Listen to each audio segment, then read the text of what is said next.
Nature Mantra BP sugar thyroid reversal nature మంత్రతో సాధ్యం.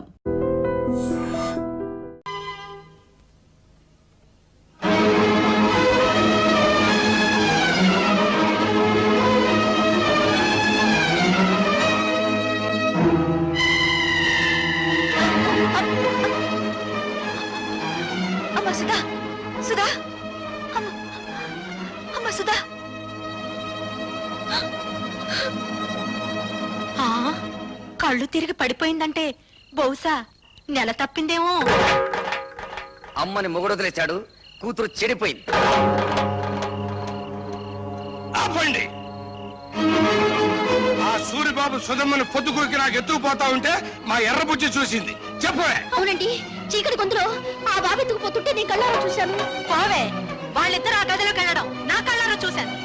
అబద్ధం. గుడిసెలో ఉంటున్న దాని మాట గౌరవించి నేను అబద్ధం చెప్తున్నాను అనుకుంటున్నారా? మేడల్లో ఉండే వాళ్ళ గుడిసేడు పుత్రుడు అనకూడదేంటి? ఏం కూసావురా? ఇప్పటిదాకా మీరు కూసిన కారు కూతల కంటే తప్పుడు కూతలేం కుయ్యలేదు వాడు. రే సూరిగా, 24 గంటల లోపల డబ్బు కట్టకపోతే బుల్లబ్బాయి బలైపోతాడనుకున్నాను. ఇవాళ నువ్వు చస్తావనుకోలేదు. వాడి మీద చేయి పడితే శవాలు లేస్తాయి. చేసిన తప్పు ఒప్పుకోకపోతే మీ శవాలు కూడా మిగలవు, బూడిదే మిగులుతుంది. ఏంట్రా కూసింది? మర్యాదగా అందరూ డిస్పర్స్ అవ్వండి. మీరు కాల్చి చంపిన నిందపడిన నా చెల్లెల జీవితం తేలందే. ఇక్కడి నుంచి కదిలే పని అంతే. కలెక్టర్ గారు ఫస్ట్ క్లాస్ మేజిస్ట్రేట్ తో సమానం. రేపు ఆయన సమక్షంలో విచారణ జరుగుతుంది.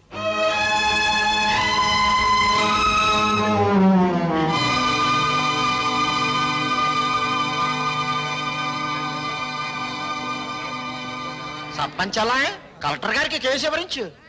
నాకు తెలుసు. నీ పేరేమిటమ్మా?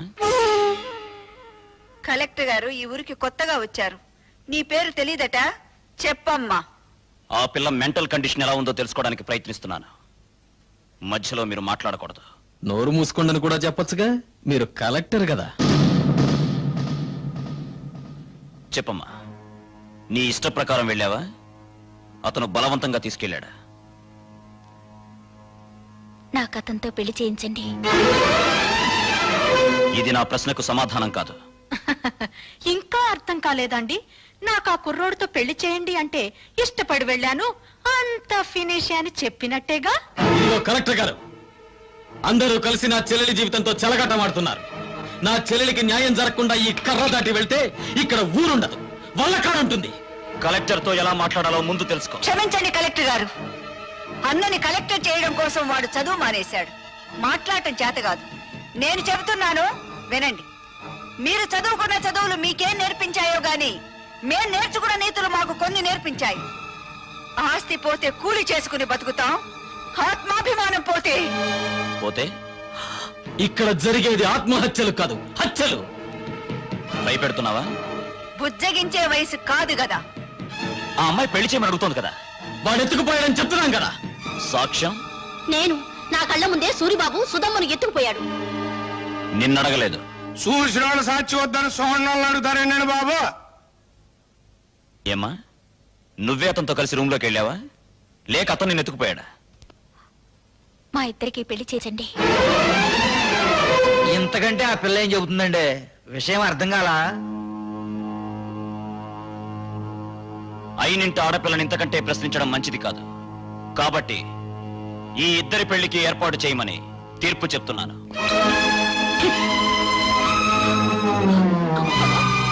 బాబాయ్ బాబా, ఆయన మొత్తకాయని తీర్పు చెప్పేసి వెళ్ళిపోతే సరిపోతేటండి. నా కొడుక్కి 5 లక్షలు కట్నం ఇవ్వాలి.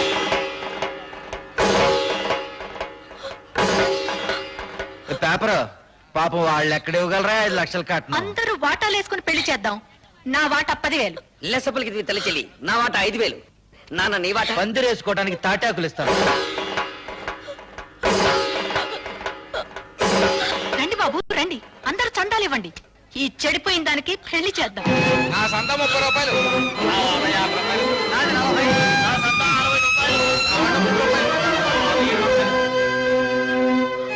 ఊళ్ళో తలెత్తుకోకుండా చేసావు కదా. వాళ్ళకి చెప్పడం ఇష్టం లేకపోతే నాకైనా చెప్పొచ్చుగా సుధా, సూరిబాబు అంటే ఇష్టమని. చేసిందంతా చేసి ఇప్పుడు ఎందుకు ఏడుస్తావు? 5 లక్షలు ఎక్కడి నుంచి తేవాలి? నిన్ను గోదావరిలో తోసి నేను దూకాలి. ఎందుకు చేసావి పని? నేను చెడిపోలేదు.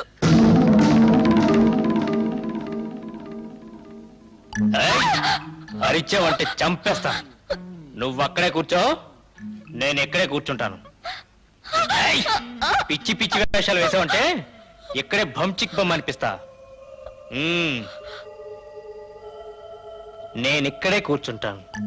మీ అమ్మ, ఊరు జనం అంతా వచ్చిన తర్వాత గొడవ జరుగుతుంది కదా, నేనే వెళ్ళి తలుపు తీస్తాను. నాకు పెళ్లి చేయండి అని ఎందుకు చెప్పావే? నేను చెడిపోలేదంటే మీరు నమ్ముతారమ్మా, కానీ ఊరు నమ్మదుగా. అందుకే చెడిపోయిందని కుటుంబంగా మన కుటుంబం ముద్ర పడకూడదని నేను ఆ దుర్మార్గుడిని. అత్తయ్య, సుధ చెప్పింది కరెక్ట్ అత్తయ్య. పెళ్లికి ఏర్పాట్లు చేయండి, మిగతా డబ్బు రేపు తీసుకొస్తాను. ఆ రోజు నా కొడుకు నిన్ను పెళ్లి చేసుకోబోతున్నందుకు బాధపడ్డాను. ఈ రోజు నువ్వు ఆ వెధవని పెళ్లి చేసుకున్నందుకు బాధపడుతున్నానమ్మా. పర్వాలేదు అత్తయ్య, పెళ్లికి రెడీ చేయండి. ఇంకా పెళ్ళేంటి? ఆ సూర్యగాని రచ్చబండ దగ్గరికి తీసుకొచ్చి పచ్చడి చేసి ఈ నిజం చెప్పిస్తా. ఆగు బాబు, పుట్టలో పాములాగా కొంపలో నేనుండాను కదా, ఉపాయం ఏదో నా చెవిలో పారై అపాయం సంగతి నే చూసుకుంటా.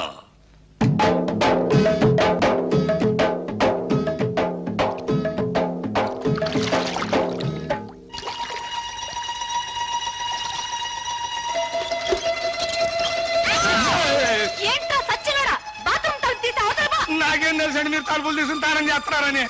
బరువు పంపేసుకుని వెళ్ళిపోతా. సచ్చినోడా, తలుపు మూసి అవతల పోరా. బరువు దించు పోరా. ఛీ! వంపేసుకుంటే జాగ్రత్తగా తీసుకెళ్ళండి. బాయ్. జాగ్రత్త బామర్తి, అందులో ఒక్క రేకు కూడా కింద పడ్డారు వీల్లేదు. నాకెందుకో భయంగా ఉంది బావా. ఎందుకు? నువ్వు చేసిన పనికి మీ నాన్నని భంచిక్ బొమ్మ చేస్తాడేమోనని. నా జడ్జినగర జనైనా సరే నేను మాత్రం సాధించాల్సింది సాధించాను. బావోయ్, మనోడు వార్త గాని ఫోటో గాని పేపర్ లో పడలేదు. రేయ్, నువ్వు ముయ్యకపోతే నీ ఫోటో పేపర్ లో పడద్ది.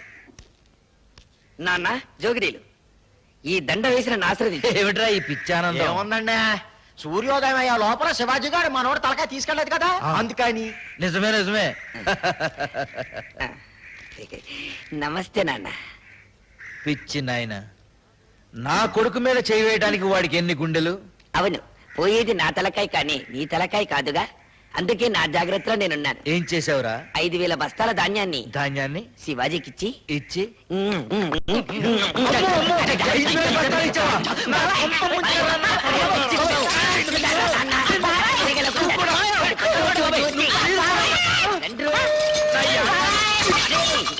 ఆ పేపర్ కానీ పెట్టు.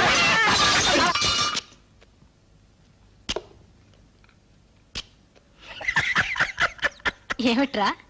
ఊరుకోండి అమ్మగారు, ఆ? అది చిక్కేస్తుందండి.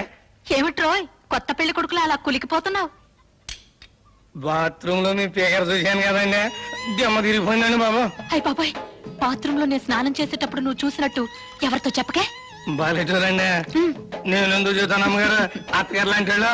అదేంట్రా, అత్తగారేంటి అమ్మగారు అల్లావు? ఆ ఊరుకోండి, మీ పేకర చూసినట్టు ఎవరికి అమ్మాయిని పిల్ల బుద్ధి అవుతండి, అత్త అని పిల్ల బుద్ధి అవుతుంది. చాలే ఊరుకోరా. ఆ, ఇక్కడేమో ఇలా మాట్లాడతావు, అక్కడేమో వాళ్ళ తరఫునే సాక్ష్యం చెప్తావు. సచ్చినోడా. నాకేం తెలుసండి, ఎర్రబుజ్జి ఇట్లా చేస్తున్నానే, పాపం గారు ఒప్పుకోబట్టి సరిపోయింది. ఇంకా నయమండు మీతో తగ్గు పెట్టుకోలేదు.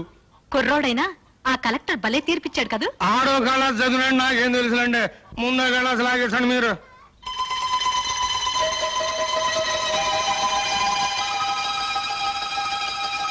రేయ్, ఈ పూట ఇక్కడే భోంచేశాడు. మీరు అడిగినా వదులుకుంటానండి. పిచ్చ సన్నాసి. అబ్బా, కడుపులో తిప్పుతుందేంటి? ఏంట్రా కురుడి నీళ్ళ? బాలేటూరండి, మీ ముందే కదా లేక కొబ్బరికాయ కొట్టాను. సర్లే. వద్దంటే వెళ్ళలేదండి అమ్మగారు, చూడండి మన భాగవతం మొత్తం పబ్లిక్ తెలిసిపోయింది. చీకటి పడితే ఎక్కేది మంచుల మీదను, నిందలేసేది ఎదుటోళ్ళ కుటుంబాల మీదను. చెడింది నా చెల్లి కాదురా, నీ తల్లి చెల్లి. రా దిగు. వీడి తల్లి చెల్లి రా, నీ బతుకు బంచికి బంచేస్తారా.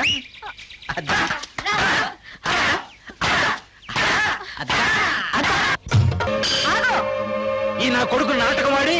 నాటకమా? ఏ, నా కూతురు సూరిబాబుతో గదిలో నుంచి బయటికి రాగాలేంది, నీ పెళ్ళాం పాలేరుతో మంచం మీద కనబడితే నాటకం ఇది మీరంతా కలిసి చేసిన కుట్ర. నువ్వు చేసిన కుట్ర కంటేనా? ఎత్తుకుపోవడానికి నువ్వేమన్నా నల్లపూసవా? మంచం మీద ఉండాల్సిన నువ్వు మంచి కల ఎక్కావు. దేవుడు నువ్వే చెప్పింది కుట్ర. కుట్ర ఏంటండి బాబు? ఇదేంటండి అమ్మగారు? మీరే కదండి రాత్రి మంచి హ్యాపీగా ఇక అది ఇచ్చారు. ఎందుకో అంత కోపం? నా కాపేమో తన్ను పెంచాక ఏయ్, మిమ్మల్ని అందరినీ మర్డర్ చేస్తా. ఎందుకయ్యా మర్డర్లు? నా కూతురి కేసు ఇదే రచ్చబండ దగ్గర కలెక్టర్ తో విచారణ జరిపించారు కాబట్టి నీ పెళ్ళాం కేసు ఇదే రచ్చబండ దగ్గర విచారణ జరిపించాలి. తల్లి చెల్లు, గల్లీ గల్లీ లెవెల్లో పోయింది పరువు, జిల్లా లెవెల్లో పోగొట్టుకోవద్దు, పాలేరుడు చిన్న అనే లెవెల్కు తీసుకురావద్దు. నిజం చెప్పే తల్లి చెల్లు. నోర్మిళ, అవును ఇదంతా నేనే చేశాను. ఈవిడ కూతుర్ని ఎత్తుకుపోమ్మని సూరిబాబుతో నాటకం ఆడించానని చెప్పి నన్ను ఇలా మోసం చేసి. సంతోషం, ఒప్పుకున్నావు కదా. విన్నారా? మీరంతా విన్నారా? నా కూతురు నిర్దోషని తన నోటితో తనే ఒప్పుకుంది. ఏమ్మా, పెళ్లికి ఎదిగిన కొడుకున్న నువ్వే అవమానాన్ని తట్టుకోలేకపోతే పెళ్లి కావాల్సిన నా కూతురు ఏమైపోవాలి? శ్రీరాముడు భార్య శీలాన్ని నిరూపించడానికి అగ్ని పరీక్ష చేయిస్తే కూతురు శీలాన్ని నిరూపించడానికి నేను ఈ ప్రయోగం చేయించాను. తప్పైతే క్షమించండి. పదమ్మా. నాకు వాడి శవం కావాలి. నువ్వు నా మొగుడువైతే భార్యకు జరిగిన అవమానాన్ని తీర్చగలిగిన నేను వాడివైతే తీరుస్తాను. ఇంట్లో నేను రాను. ఆడి శవం నా కళ్ళారా చూసే వరకు ఆ కొంపలో నేను అడుగు పెట్టను. ఇక్కడే ఉంటాను. వాణ్ణి చంపు, వాణ్ణి చంపు. ఏయ్, చంపుకుంటే ఎదురుగానే ఉన్నాను. మా నాన్నకు ఈత వచ్చు దుర్యోధన్ రావు, ఆ సంగతి నాకు తెలుసు.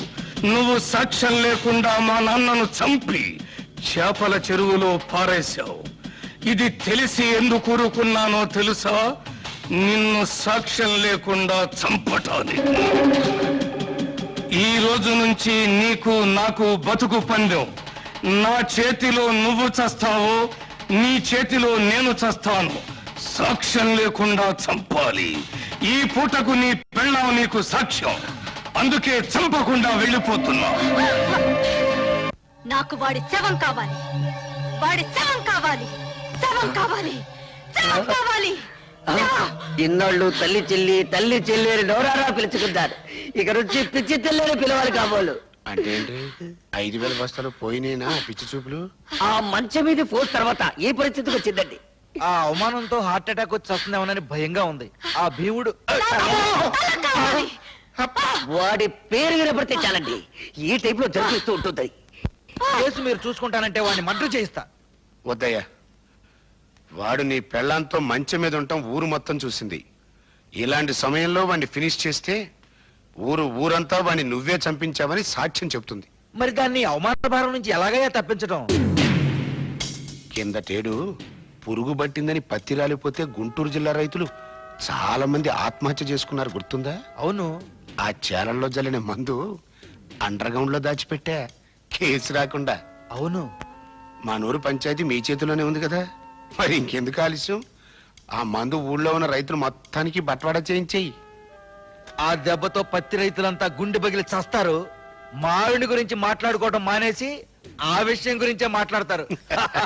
లెగ్స్ పట్టుకుంటాను. చెప్పు భీముడు, నా తల్లి చెల్లిని నువ్వు మాయ చేసి ఎత్తుకెళ్ళావా, లేక నా తల్లి చెల్లి నిన్ను చూసి చిత్తయి మమ్మల్ని చెత్త చెత్త చేసిందా? చూడు బాబు, నిజం చెప్పకపోతే నాకు పాపం, నిజం చెబితే మీ కుటుంబానికి శాపం. పాపము శాపము ఇంకా అర్థం కాలా? బావిలో పూడికి తీసినంత శుభ్రంగా చెబుతాను. నేను చెప్తాను బుల్లబ్బాయ్. వస్తున్నాను. దా దా దా. చెప్పు. ఇప్పుడు ఇప్పుడు పంచాయతీ ఆఫీస్ అదే కదా? అదే. మీసాల భీముడి ఇటు వెళ్తుంటాడు కదా? అక్కడే వెళ్తాడు. మీ అమ్మ అక్కడ కూర్చుని ఉంటది కదా? అక్కడే కూర్చుంటుంది. అయ్యి బాబాయ్, నేను చెప్పలేరు బాబాయ్. ఏయ్, చెప్పరా. పంచాయతీ ఆఫీస్ అదే కదా? అదే. మీసాల భీముడి ఇటు వెళ్తుంటాడు కదా? ఇటే. మీ అమ్మ అక్కడ కూర్చుని ఉంటది కదా? అక్కడే నేను చెప్పలేరు కూర్చుంటుంది. బాబాయ్, నేను చెప్పలేరు. ఒరేయ్, చెప్పరా. ఒరేయ్, నా చెప్తాను. కొడకా. నీకు హార్ట్ అటాక్ లేదు కదా? లేదు. నీ కాబోయే చిన్నాన్న, ఆ, నీ తల్లి చెల్లి ఆ. ఫస్ట్ నైట్ జరిగింది నా కొట్లోనే బాబోయ్. నా కొట్లోనే బాబోయ్, నా కొట్లోనే. తల్లి చెల్లి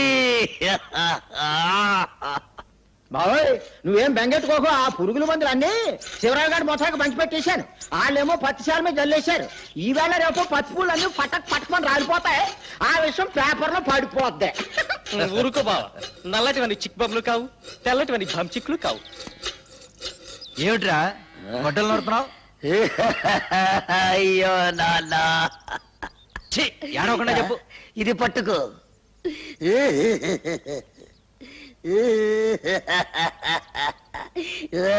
అయ్యో, ఏమిట్రా ఈ పిచ్చి వేషాలు? పిచ్చి వేషాలు కాదు నాన్న, పరశురాముడు ఏం చేశాడు? తల్లిని చంపాడు. ఎందులకు? ఆవిడ శీలం మంచిది కాదని. నేను కూడా తల్లి చెల్లిని. నీకేమైనా పిచ్చెక్కిందా? అయ్యో పిచ్చి తండ్రి, ఇప్పుడే జాకెట్ల జాకి ఒక అశుభవార్త చెప్పాడు. ఏమని చెప్పాడురా?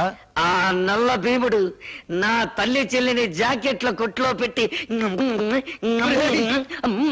ఈ అమ్మ కడుపు మాడ. ఈ వార్త బయట ఎవరన్నా విన్నారంటే మనందరూ ఆ పురుగుల ముందు తాగి చావాలిరా. నోరు మూసుకో.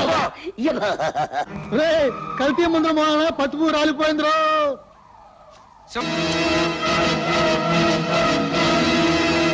ఆర్తనాదాలా, హాహాకారాలా? చెప్పాను కదంటయ్యా, టాకు మారిపోద్దని. ఆ. ఏంటి? ఎవరు? వాళ్ళతో పాటు చచ్చిపోయింది ఎవరయ్యా? నీ తమ్ముడు.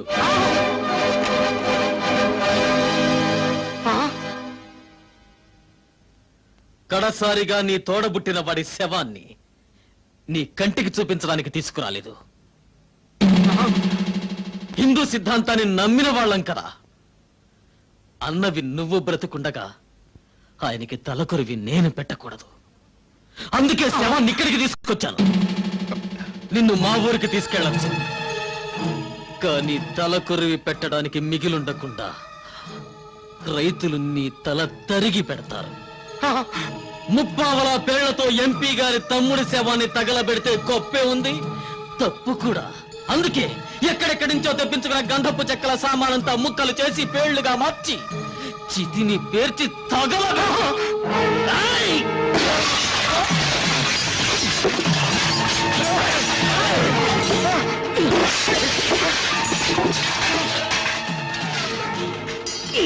హలో, కింద నేనెత్తే పైన పెట్టేబే. పైన వీర శివాజీ దెబ్బ, కింద నల్ల భీముడి దెబ్బ. ఏది బాగుంటుందో నువ్వే తేల్చుకోరా నీ అబ్బా.